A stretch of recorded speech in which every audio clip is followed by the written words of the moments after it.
Hi friends, welcome to our channel.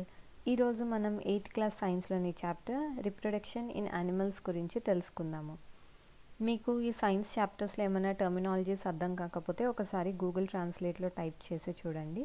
So ఇంకా బాగా అర్థమవుతుంది. రిప్రొడక్షన్ అంటే పునరుత్పత్తి.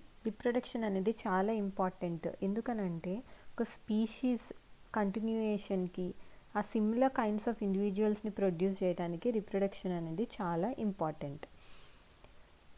సో ఒక్కసారి ఇమాజిన్ చేసుకోండి, అసలు రిప్రొడక్షన్ లేకపోయి ఉంటే ఏమయ్యేది అని. టైప్స్ ఆఫ్ రిప్రొడక్షన్ అనేది 2 types: sexual reproduction and asexual reproduction. Sexual రిప్రొడక్షన్లో ఏమవుతుందంటే 2 గ్యామెట్స్ ఉంటాయి. ఈ గ్యామెట్స్ 2 కలిసి ఒక ఆఫ్ స్ప్రింగ్ని ప్రొడ్యూస్ చేస్తాయి, అంటే ఒక జీవిని తయారు చేస్తాయి. సో ఇక్కడ ప్రొడ్యూస్ అయ్యే జీవికి ఈ 2 గ్యామెట్స్ నుంచి 50% ఆఫ్ ద జీన్స్ వస్తాయి అన్నమాట. అంటే ఫర్ ఎగ్జాంపుల్ సెక్షువల్ రిప్రొడక్షన్లో ఈ 2 గ్యామెట్స్ ఎవరివి? ఫాదర్వి ఇంకా మదర్వి. సో ఫాదర్ నుంచి 50% ఆఫ్ ద క్యారెక్టర్స్, మదర్ నుంచి 50% ఆఫ్ ద క్యారెక్టర్స్ వచ్చే ఆఫ్ స్ప్రింగ్ అంటే వచ్చే బేబీకి వస్తాయి. నెక్స్ట్ వచ్చేసి ఎసెక్షువల్ రిప్రొడక్షన్ అని అంటే ఆర్గానిజం ప్రొడ్యూస్ చేసే ఆఫ్ స్ప్రింగ్ అంటే ప్రొడ్యూస్ అయ్యే బేబీ అన్నమాట. సో ఈ ఆర్గానిజం ప్రొడ్యూస్ చేసే ఆఫ్ స్ప్రింగ్ 100% పేరెంట్స్ లాగే ఉంటాయి. సెక్షువల్ రిప్రొడక్షన్లో 50% of the characters each parent నుంచి వస్తుంది, కానీ ఎసెక్షువల్ రిప్రొడక్షన్లో 100% ఆఫ్ ద క్యారెక్టర్స్ అన్నీ పేరెంట్ ఆర్గానిజం లాగే ఉంటాయి. సెక్షువల్ రిప్రొడక్షన్ ఆల్రెడీ ప్లాంట్లో జరిగే రిప్రొడక్షన్ గురించి క్లాస్ 7 చాప్టర్ 12లో ఎక్స్ప్లెయిన్ చేయబడింది. సో మీకు ప్లాంట్ రిప్రొడక్షన్లో ఏమైనా డౌట్స్ ఉంటే ఫస్ట్ అది వినేసి అప్పుడు ఈ చాప్టర్ని కంటిన్యూ చేసుకోండి. సో ప్లాంట్స్లో సెక్షువల్ రిప్రొడక్షన్కి మేల్ ఇంకా ఫీమేల్ రిప్రొడక్టివ్ పార్ట్స్ ఉంటాయి. అలాగే యానిమల్స్లో కూడా మేల్స్ అండ్ ఫీమేల్స్కి different reproductive parts or organs ఉంటాయి. ఈ males and females gametes produce చేస్తాయి. మేల్ గ్యామెట్ని స్పర్మ్ అని అంటారు, ఫీమేల్ గ్యామెట్ని ఎగ్ అని అంటారు. ఇవి 2 ఫ్యూజ్ అయ్యి జైగోట్ ఫామ్ చేస్తాయి. ఇక్కడ మెన్షన్ చేయబడింది చూడండి, స్పర్మ్లో 23 క్రోమోజోమ్స్ ఉంటాయి. ఎగ్నే ఓవమ్ అని కూడా అంటారు.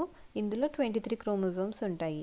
ఇవి 2 ఫ్యూజ్ అవటం వల్ల ఫామ్ అయ్యే జైగోట్లో 46 క్రోమోజోమ్స్ ఉంటాయి. ఇదే ఎంబ్రియో కింద డెవలప్ అవుతుంది అన్నమాట. సో ఈ male and female gametes fuse అయ్యి జరిగే రిప్రొడక్షన్ని సెక్షువల్ రిప్రొడక్షన్ అని అంటారు.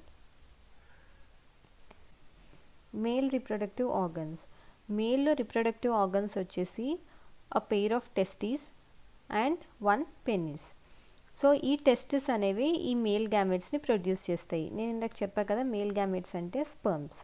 మిలియన్స్ ఆఫ్ స్పర్మ్స్ అనేవి ప్రొడ్యూస్ చేయబడతాయి అన్నమాట ఈ టెస్టిస్ ద్వారా. సో ఈ స్పర్మ్ యొక్క పార్ట్స్ ఏమేంటంటే head, middle piece and tail.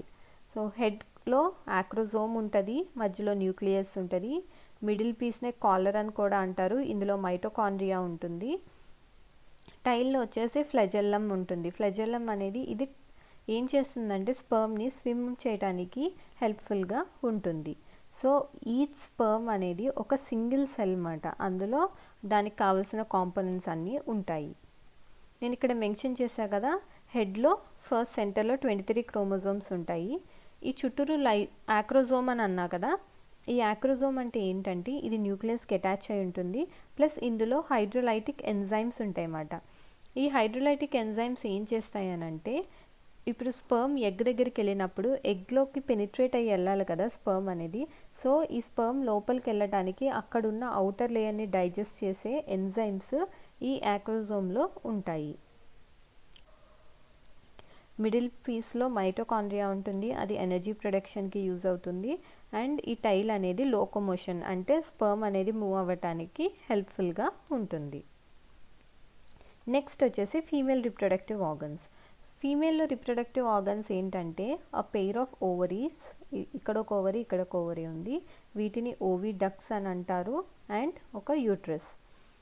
So ఈ ఓవరీస్ అనేవి ఏం ప్రొడ్యూస్ చేస్తాయి? ఎగ్స్ని ప్రొడ్యూస్ చేస్తాయి. ఈ ఎగ్స్ని ఓవా అని కూడా అంటారు. హ్యూమన్స్లో ఏమవుతుందంటే ఎవ్రీ మంత్ ఒక ఎగ్ అనేది రిలీజ్ అవుతుంది ఏదో ఒక ఓవరీ ద్వారా. ఒకవేళ కానీ ఫర్టిలైజేషన్ జరిగితే అప్పుడు ఏమవుతుంది?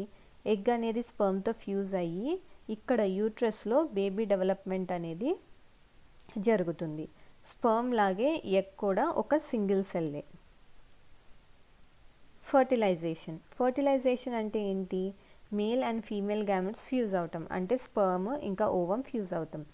ఇందాక నేను మెన్షన్ చేశా కదా, ఆక్రోజోమ్లో ఎంజైమ్స్ ఉంటాయి, అది స్పర్మ్ అవుటర్ లేయర్ని పెనిట్రేట్ చేయడానికి హెల్ప్ఫుల్గా ఉంటుందని. సో ఇలా పెనిట్రేట్ అవ్వడానికి యూజ్ అయ్యే ఎంజైమ్స్ ఆక్రోజోమ్లో ఉంటాయి. ఈ స్పర్మ్ వచ్చి ఇక్కడున్న ఓవంతో ఫర్టిలైజ్ అవుతుంది. సో ఇందులో ఉన్న న్యూక్లియస్ ఫ్యూజ్ అయ్యి ఒక సింగిల్ న్యూక్లియస్ని ఫామ్ చేస్తాయి అన్నమాట. ఈ రెండు ఫ్యూజ్ అవటం వల్ల ఒక ఫర్టిలైజ్డ్ ఎగ్ లేదా జైగోట్ అనేది ఫామ్ అవుతుంది. ఫస్ట్ నేను మెన్షన్ చేశా కదా, sexual reproduction 50% of the characters father నుంచి వస్తాయి and 50% of the characters mother నుంచి వస్తాయి. మీరు మీ బ్రదర్స్ని కానీ సిస్టర్స్ని కానీ చూస్తే మీరు రికగ్నైజ్ చేయొచ్చు కొన్ని క్యారెక్టర్స్ మీ ఫాదర్ లేక మదర్ లాగా ఉన్నాయని. ఫర్టిలైజేషన్ ఏదైతే ఫీమేల్ బాడీ లోపల జరుగుతుందో దాన్ని ఇంటర్నల్ ఫర్టిలైజేషన్ అని అంటారు. ఈ ఇంటర్నల్ ఫర్టిలైజేషన్ హ్యూమన్స్లోనే కాకుండా కొన్ని యానిమల్స్లో కూడా జరుగుతుంది. ఏవంటే కౌస్, డాగ్స్, హెన్స్, అన్నిటిలో కూడా ఇంటర్నల్ ఫర్టిలైజేషన్ అనేది జరుగుతుంది.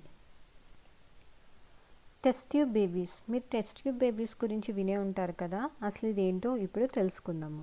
కొంతమంది ఉమెన్లో ఏమవుతుంది అంటే వాళ్ళు బాడీలో స్పర్మ్ అనేది ఎగ్ని రీచ్ అవ్వలేదు అన్నమాట ఫర్టిలైజేషన్ అవ్వటానికి. సో ఇలాంటి వాళ్ళలో ఏం చేస్తారనంటే ఫస్ట్ హార్మోన్ థెరపీ చేసి ఎగ్ ప్రొడక్షన్ని స్టిమ్యులేట్ చేస్తారు. ఆ తర్వాత ఫీమేల్స్ నుంచి ఎగ్స్, మేల్స్ నుంచి స్పర్మ్ అనేది కలెక్ట్ చేస్తారు. కలెక్ట్ చేసి ఇన్విట్రోలో ఫర్టిలైజేషన్ చేస్తారన్నమాట. అంటే ఫర్టిలైజేషన్ బాడీ బయట జరుగుతుంది. ఫర్టిలైజేషన్ చేశాక అవి 1 వీక్ అలా బయటే ఇన్విట్రోలోనే జైగోట్ని ఉంచుతారు. ఈ 1 వీక్ అయిపోయాక అవి తీసుకొచ్చి మళ్ళీ ఈ ఫర్టిలైజ్డ్ ఎగ్స్ని ఫీమేల్ యూట్రస్లో పెడతారన్నమాట. Complete development of the baby development అంతా ఫీమేల్ బాడీలోనే అవుతుంది. కానీ ఈ ఫర్టిలైజేషన్ అనే ప్రాసెస్ ఉంది చూడండి, ఇది ఒక్కటే బయట ఇన్విట్రోలో జరుగుతుంది అన్నమాట. సో బేబీస్ ఎవరైతే ఈ ప్రాసెస్ ద్వారా పుడతారో వాళ్ళని టెస్ట్ ట్యూబ్ బేబీస్ అని అంటారు. అంతేగాని ఈ బేబీస్ని టెస్ట్ ట్యూబ్స్లో తయారు చేయలేరు. ఇందాక మనం ఇంటర్నల్ ఫర్టిలైజేషన్ గురించి తెలుసుకున్నాం కదా, ఇప్పుడు మనం ఎక్స్టర్నల్ ఫర్టిలైజేషన్ గురించి తెలుసుకుందాం. ఎక్స్టర్నల్ ఫర్టిలైజేషన్ అంటే ఏంటి? ఫర్టిలైజేషన్ ఏదైతే ఫీమేల్ బాడీ బయట జరుగుతుందో దాన్ని ఎక్స్టర్నల్ ఫర్టిలైజేషన్ అని అంటారు. ఇలాంటి యానిమల్స్ ఫర్టిలైజేషన్ అనేది వాటర్లో జరుగుతుంది. ఫర్ ఎగ్జాంపుల్ మనం ఫ్రాగ్స్ని తీసుకుందాము. ఇవి రెయినీ సీజన్లో ఏం చేస్తాయనంటే అవి పాండ్స్లోకి కానీ లేకపోతే స్లోగా ఫ్లో అయ్యే స్ట్రీమ్స్లోకి కానీ వెళ్తాయి అన్నమాట. వెళ్ళి మేల్స్ అండ్ ఫీమేల్స్ వాటర్లో ఉన్నప్పుడు ఈ ఫీమేల్ అనేది హండ్రెడ్స్ ఆఫ్ ఎగ్స్ని లే చేస్తుంది. ఓకేనా, ఇలాగా ఎగ్స్ని పెడుతుంది అన్నమాట ఫీమేల్. హెన్ ఎగ్ లాగా ఫ్రాగ్ ఎగ్కి బయట షెల్ ఉండదు అండ్ ఇవి చాలా డెలికేట్గా ఉంటాయి. వీటికి ఒక జెల్లీ లాంటిది ఉంటుంది, అదే ఈ ఎగ్స్ని ఒక దగ్గర ఉంచుతుంది, అలాగే ఈ ఎగ్స్కి ప్రొటెక్షన్ కూడా ఇస్తుంది. ఫీమేల్ వచ్చి ఎగ్స్ పెట్టాక మేల్ అనేది దానిపైన స్పర్మ్స్ని డిపాజిట్ చేస్తుంది. ఈ స్పర్మ్స్ అనేవి ర్యాండమ్గా వాటర్లో ఫ్లో చేసుకుంటూ వచ్చి ఈ ఎగ్స్తో కలిసి ఫర్టిలైజేషన్ అనేది జరుగుతుంది. సో ఇందులో కూడా మేల్ అండ్ ఫీమేల్ గ్యామీట్సే ఉన్నాయి, కానీ ఫర్టిలైజేషన్ అనేది బాడీ బయట జరుగుతుంది కాబట్టి దాన్ని ఎక్స్టర్నల్ ఫర్టిలైజేషన్ అని అంటారు. ఇది అక్వాటిక్ యానిమల్స్ ఎలా అంటే ఫిష్, స్టార్ ఫిష్, ఇంకా ఫ్రాగ్, ఈ అన్నిటిలో కూడా మనం ఎక్స్టర్నల్ ఫర్టిలైజేషన్ అనేది చూస్తాము. ఇందాక నేను చెప్పా కదా, ఈ యానిమల్స్ అనేవి హండ్రెడ్స్ ఆఫ్ ఎగ్స్ ఇంకా మిలియన్స్ ఆఫ్ స్పర్మ్స్ని రిలీజ్ చేస్తాయని, కానీ అన్నీ ఫర్టిలైజ్ అయ్యి న్యూ ఇండివిజువల్స్ కింద డెవలప్ అవ్వమాట. ఎందుకనంటే ఈ ఎగ్స్ అనేవి వాటర్లో ఉన్నాయి కదా, ఎగ్స్ స్పర్మ్స్ అనేవి, ఇవి వాటర్ యొక్క మూమెంట్కి ఇంకా గాలికి వానకి అన్నిటికి ఎక్స్పోజ్ అవుతాయి కదా, అవ్వటం వల్ల ఇవి డ్యామేజ్ అయ్యే ఛాన్స్ చాలా ఉంటుంది అన్నమాట. ఇంకా ఈ పాండ్స్లో ఉండే అదర్ యానిమల్స్ కూడా అవి తినేసే అవకాశం ఉంటుంది. కాబట్టి అట్లీస్ట్ కొన్ని అన్న ఫర్టిలైజ్ అయ్యి న్యూ ఇండివిజువల్స్ తయారవ్వాలి అని అంటే ఇలా లార్జ్ నెంబర్లో ఎగ్స్ ఇంకా స్పర్మ్స్ని రిలీజ్ చేయటం చాలా అవసరం, ఇలా ఎక్స్టర్నల్ ఫర్టిలైజేషన్ జరుగుతున్నప్పుడు. డెవలప్మెంట్ ఆఫ్ ఎంబ్రియో అంటే ఇప్పుడు ఎంబ్రియో ఎక్కడ డెవలప్ అవుతుంది ఏంటి అన్నది చూద్దాము. ఫర్టిలైజేషన్ వల్ల జైగోట్ ఫామ్ అయింది కదా, ఈ జైగోట్ అనేది ఎంబ్రియో కింద డెవలప్ అవుతుంది అన్నమాట. సో ఈ ఫామ్ అయిన జైగోట్లో సెల్ డివిజన్స్ జరిగి నెంబర్ ఆఫ్ సెల్స్ అనేవి పెరుగుతాయి. ఇది యూట్రస్ దగ్గరకు వచ్చాక ఈ జైగోట్ అనేది ఇక్కడ ఎంబీడ్ అయిపోతుంది అన్నమాట. సో ఈ పిక్చర్లో ఉంది చూడండి ఫ్రెండ్స్, ఇది యూట్రస్ వాల్, ఇది డెవలపింగ్ ఎంబ్రియో. ఎంబ్రియో అనేది ఈ యూట్రస్లోనే పెరుగుతూ ఉంటుంది. గ్రాడ్యువల్గా అది హ్యాండ్స్, లెగ్స్, హెడ్ అన్ని పార్ట్స్ని డెవలప్ చేసుకుంటుంది అన్నమాట.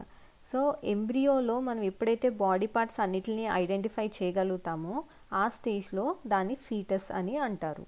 ఈ ఫీటస్ కంప్లీట్గా డెవలప్ అయ్యాక మదర్ చైల్డ్కి బర్త్ని ఇస్తుంది. హెన్స్లో కూడా ఇంటర్నల్ ఫర్టిలైజేషన్ జరుగుతుంది అని తెలుసుకున్నాం కదా. కానీ హెన్స్లో ఏమవుతుందంటే ఒకసారి ఫర్టిలైజేషన్ అయ్యాక ఆ జైగోట్ అనేది ఇలా ఓవిడక్ట్లో ట్రావెల్ అవుతూ ఉంటుంది. ఇలా ట్రావెల్ అయ్యేటప్పుడు దాని చుట్టూరు చాలా ప్రొటెక్టివ్ లేయర్స్ అనేవి ఫామ్ అవుతాయి అన్నమాట. మనం హెన్ యొక్క ఎగ్ చుట్టూరు ఒక హార్డ్ షెల్ చూస్తాం కదా, అది కూడా ఒక ప్రొటెక్టివ్ లేయర్. ఈ హార్డ్ షెల్ ఫామ్ అయ్యాక హెన్ అనేది ఎగ్స్ని పెడుతుంది. సో ఈ ఎంబ్రియో 3 వీక్స్ తీసుకుంటుంది ఒక చిక్ కింద డెవలప్ అవ్వటానికి, అంటే కోడిపిల్ల కింద డెవలప్ అవ్వటానికి 3 వీక్స్ పడుతుంది. వివిపారస్ అండ్ ఓవిపారస్ యానిమల్స్ ఏవైతే యంగ్ వన్స్కి బర్త్ ఇస్తాయో వాటిని వివిపారస్ యానిమల్స్ అని అంటారు. అలా కాకుండా ఏ యానిమల్స్ అయితే ఎగ్స్ని లే చేస్తాయో వాటిని ఓవిపారస్ యానిమల్స్ అని అంటారు. ఇప్పుడు ఎగ్స్ నుంచి ఫామ్ అయిన న్యూ ఇండివిజువల్స్ అడల్ట్ కింద గ్రో అవ్వాలనంటే ఒక లైఫ్ సైకిల్ ఉంటుంది. ఎగ్స్ అనేవి లార్వా కింద, అంటే ఇప్పుడు ఇది ఫ్రాగ్ అనుకోండి, ఎగ్స్ అనేవి ఎర్లీ టాడ్పోల్ కింద, లేట్ టాడ్పోల్ కింద అయ్యి అప్పుడు అడల్ట్ కింద డెవలప్ అవుతుంది. సో మీరు చూడొచ్చు ఈ యంగ్ వన్స్ అనేవి అడల్ట్తో పోలిస్తే చాలా డిఫరెంట్గా ఉంటాయని. ఈ డ్రాస్టిక్ ట్రాన్స్ఫర్మేషన్ ఏదైతే జరుగుతుందో ఒక లార్వా అడల్ట్ కింద డెవలప్ అవటానికి దీన్నే మెటామార్ఫోసిస్ అని అంటారు. ఈ ట్రాన్స్ఫర్మేషన్ పేరే మెటామార్ఫోసిస్ అన్నమాట. ఇది హ్యూమన్స్లో ఉండదు. ఎందుకనంటే హ్యూమన్స్లో బాడీ పార్ట్స్ అడల్ట్స్లో చైల్డ్లో సిమిలర్గానే ఉంటాయి. కానీ చూడండి ఎంత డ్రాస్టిక్ చేంజెస్ జరుగుతున్నాయో, అందుకే ఈ ప్రాసెస్ని మెటామార్ఫోసిస్ అని అంటారు.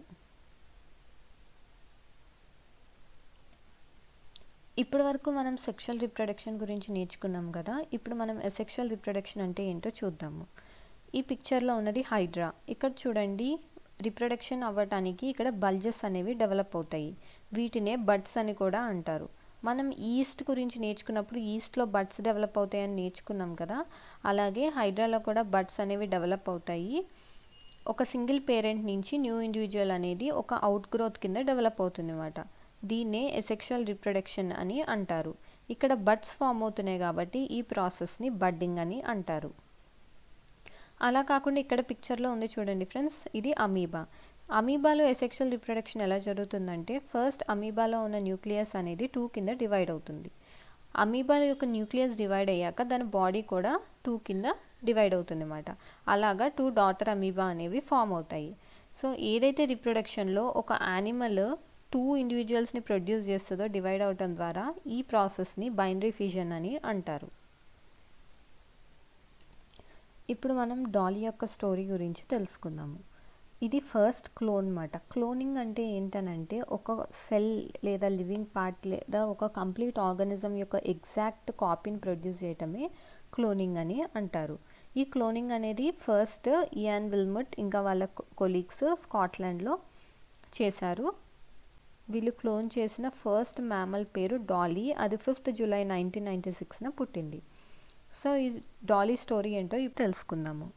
ఫిన్ డాసెట్ అనే ఒక షీప్ నుంచి మెమరీ సెల్స్ని తీసుకున్నారు అండ్ స్కాటిష్ బ్లాక్ ఫేస్ నుంచి ఎక్సెల్ని తీసుకున్నారు. ఈ ఎక్సెల్లో ఉన్న న్యూక్లియస్ని రిమూవ్ చేసేసారు. రిమూవ్ చేసి ఏం చేశారనంటే ఈ మెమరీ సెల్లో ఉన్న న్యూక్లియస్ ఉంటుంది కదా, అది తీసుకొచ్చి దీంతో కంబైన్ చేశారు. సో ఈ ఎగ్ ఏదైతే ఫామ్ అయిందో దీన్ని తర్వాత తీసుకెళ్ళి స్కాటిష్ బ్లాక్ ఫేస్లో పెట్టి నార్మల్గానే డెవలప్మెంట్ అనేది జరిగింది. తర్వాత ఈ స్కాటిష్ బ్లాక్ ఫేస్ డాలీకి బర్త్ని ఇచ్చింది.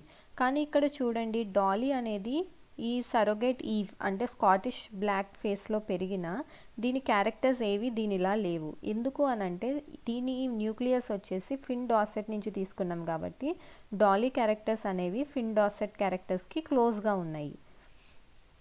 డాలీ చాలా హెల్దీ క్లోన్. ఆ తర్వాత అది సెక్షువల్ రిప్రొడక్షన్ ద్వారా చాలా ఆఫ్ స్ప్రింగ్స్ని కూడా ఇచ్చింది. కానీ అన్ఫార్చునేట్గా డాలీ 14 ఫిబ్రవరి 2003న చనిపోయింది అన్నమాట.